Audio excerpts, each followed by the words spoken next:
Good day, folks. Sean here from Air Photography. So the new Hover Air X1 Pro and the X1 Pro Max have been out for well over a month now.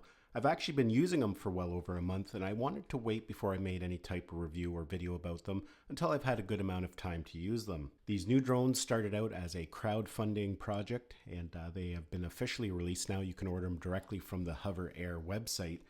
And if you're a regular to my channel, you know last summer I made a review of the Hover Air X1, and this proved to be a very valuable tool to me. I use it quite a bit.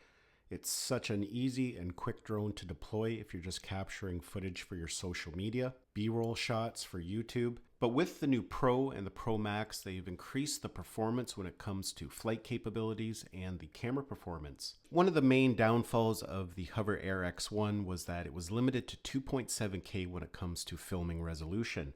But both the Pro and the Pro Max can film at 4K at 60 frames per second. In fact, the Max version can film at 8K in some of the filming modes. It can also film in slow motion at 120 frames per second. The Max also has a 1/1.3 inch sensor, which is another big improvement over the original Hover Air X1.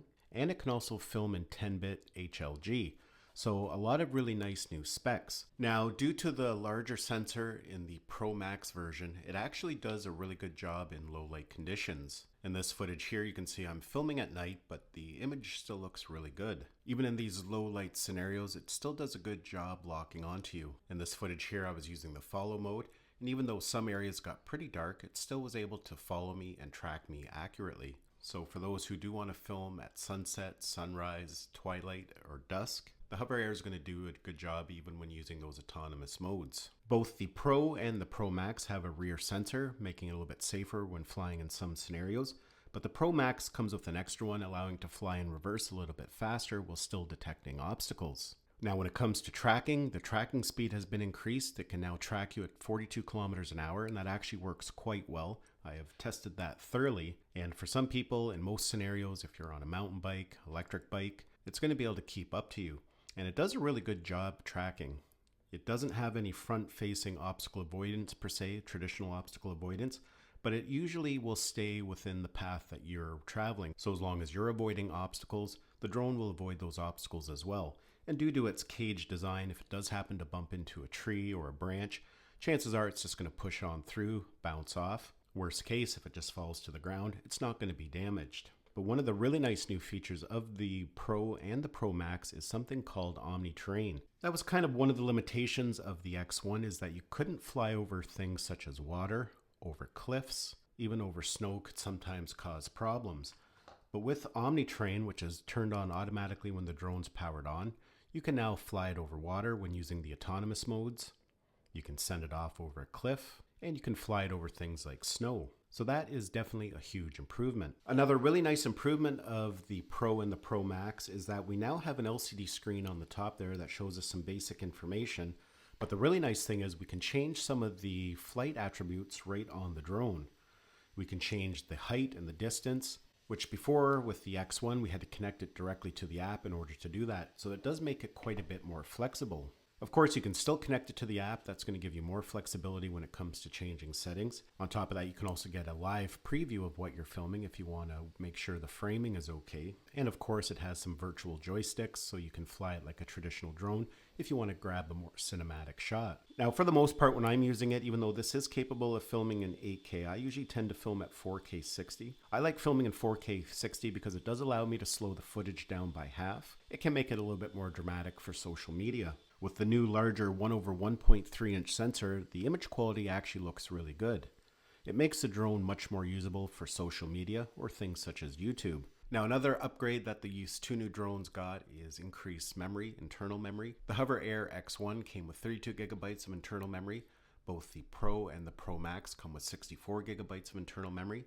But what's really important is they now support memory cards. So there's a memory card slot in the side here, right below the USB-C port. So you're able to add your own expandable storage, which is really important. Now, just like the Hover Air X1, both the Pro and the Pro Max have a one-button operation. All you have to do is set your mode, and it will take off right from the palm of your hand. When it's done the task that you have set, it'll come back to you, and you just put your hand out, and it will land again right in the palm of your hand.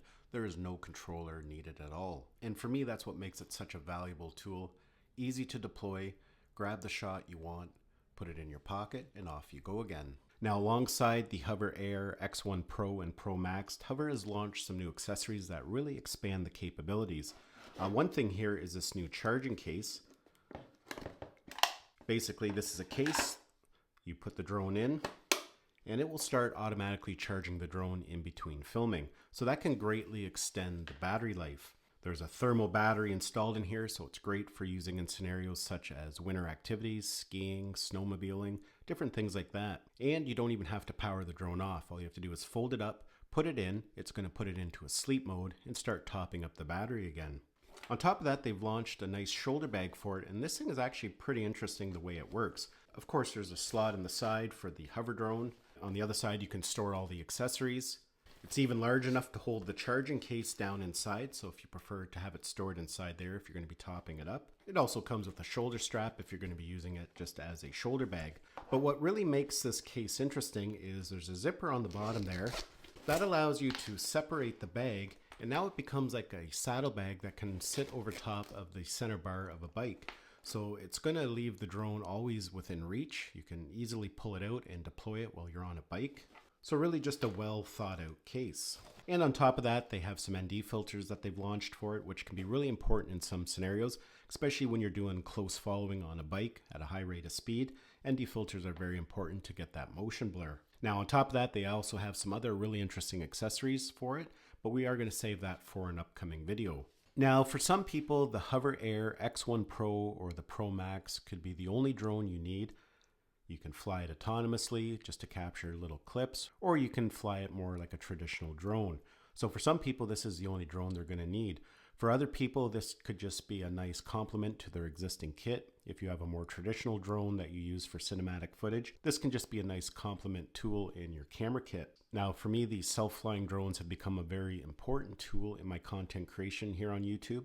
Over the past year, the original Hover Air X1 has been featured in a lot of my videos capturing B-roll. And I think for a lot of people, because of the ease of use and simplicity, you might tend to use it more than you would a traditional drone. A traditional drone, they're a little bit bulkier. You have to bring a controller with you, and some of the batteries tend to be extra large. So you might be out just for a quick day hike and not want to bring a drone because you don't want all that extra bulk.